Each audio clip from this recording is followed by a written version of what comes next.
Hello, this is Mr. Huff, and I'm going to go through pseudocode requirements just to make sure we're on the same page. So what you are going to do is use the PLTW programming template for all of your code, and that way we get a common header. Notice these pragma statements. These are driven by what you use as your configuration for motors and sensors and that sort of thing. And this is generated in Robot C when you do machine and sensor setup. And I just want to go through the requirements really quick. So here we can see I'm going to talk about pseudocode requirements. What I expect to see is the task description in the header is going to describe the program, and what I mean by that is you describe the complex behavior of the program. It's kind of like stating the purpose, a basic kind of an overview description of what it's going to do. And then as you think about your program, you're going to use pseudocode lines that describe the simple behaviors to achieve that complex behavior, and you're going to put those in a logical order. And I'll show you an example in just a moment. Some things to keep in mind about pseudocode. These lines that describe logical order are descriptive. They are not actual code. You're describing what it's doing, not how it's doing it, or the code or the syntax required to accomplish that. You're telling me the how it's going to work, not actually the code itself. Try to keep these on a single line. Don't put them wrapped so it's just one line that says this is what this next portion of code is going to do. Also, what you're going to do is list the pseudocode in two places. You will write it in the header first, and then inside your task main, where your code is, you will copy and paste that in there, and that will act as a section header for each portion of your code. And then for each line in your code, I should have put this on a separate space. For each line, you need a comment at the end of that line describing the basic behaviors. And then I also encourage you to use space, add extra lines, and use your tabs and indents to make your code easier to read. And then also be sure, this is super critical, that when you open a bracket and close a bracket, you indent everything inside that by level. So the task main should be the first level. Anything you do inside that is the next level. Any bracketing inside another set of brackets go in further. So it's like a building an outline.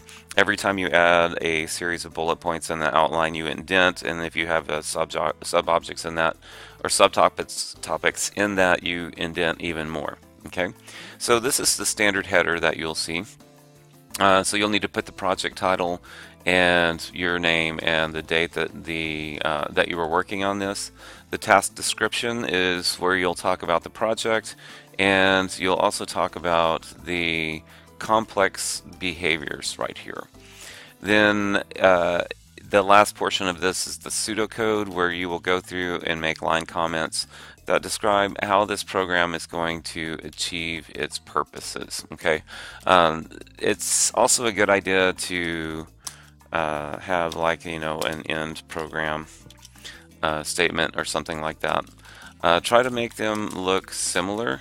So if you use 2 forward slashes and a space, do that the same on all of them so it looks consistent. Okay, the thing is, the more consistent it looks, the easier it is to troubleshoot. Alright, so here we have task main opening, and if you notice, I'm going to point out this bracket, and we're going to go to the very end, this bracket. These are in the same column in this text. And then we have some code here, or that we didn't include in our pseudocode, but it has a line comment here at the end that says reset encoder to 0. So they're doing a reset when they first start this program. And then right here we have the pseudocode that says we're going to start an infinite loop, and here's the place where we plan to start that. Here's our infinite loop, and it says repeats indefinitely. That's describing what this line of code is doing. And notice how I'm using space here to show that the pseudocode and what's going to happen after that. So we see the pseudocode describing what's happening, and then we see the C code here with the description. Flashlight turns on, so there we go. We've got an indicator light moving at this point. Let's look at this bracket. If you scroll down through the code, you will see that the matching bracket is in the same column. All right, so we're going to see some servo behaviors here. So it's moving a servo back and forth a couple of times, or just once. So we're going to move the gate move up and down. That's what it's doing. And then it's going to start a motor for the cups motor. And you can see we have pseudocode, line comments, pseudocode, line comments. So notice how everything is spaced out and everything is indented by bracket level. Here these brackets match and they're in the same column.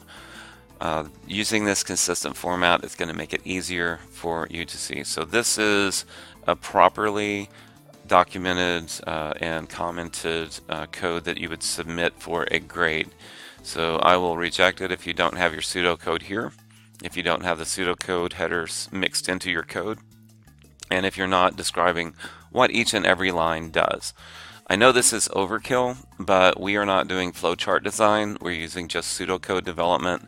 And if I gave you code that was commented this way next year, you could look at it for just a few minutes and understand everything that you did in this program. If you didn't include this documentation and just had the code itself, yes, it would work. But if I gave it to you a year from now, it would take you a little while to figure out what was going on. So I expect this level of documentation for all code submitted to me.